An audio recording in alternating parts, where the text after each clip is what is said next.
After weeks of rainfall, many streets in Dakar's suburbs are not passable. Roads have become rivers and entire neighbourhoods are cut off from transport. Here in the Medina Gounass neighbourhood, a deep pool of water sits where a neighbourhood once stood. The Sarr family moved here 40 years ago.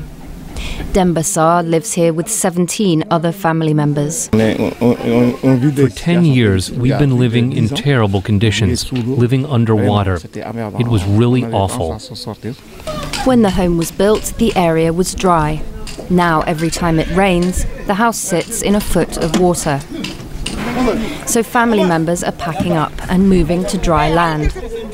They've been allocated a new house in the Cité Jahay, a government-built city 25 kilometers east of Dakar.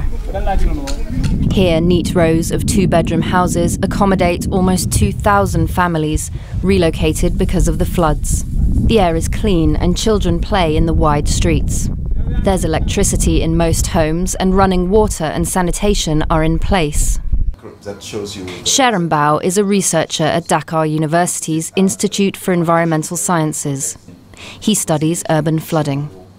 There is some space, a little bit out of Dakar, where we can develop small cities to relocate people. But at the same time, you need to put education there, you need to put healthcare there, you need to develop roads for people to have access to their job.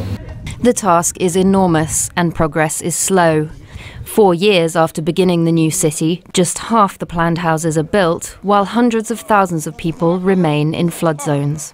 We should see in the long term. It's like taking piece by piece the problem and trying to reinvest in very, very important relocation areas. It's costly, but that's the price to pay to solve this problem. As they see their new house for the first time, the Sarrs are overjoyed.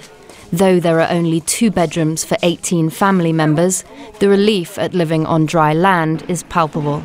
Demba Sarr's sister is pleased. It's pretty and nice. The house is wonderful. Storm clouds rumble in the distance, but Demba Sarr smiles. He says he no longer worries about the rain. But for hundreds of thousands still living in floodwaters, like this woman, every new rain is another disaster. Fid Thompson for VOA News, Medina Gounass, Senegal.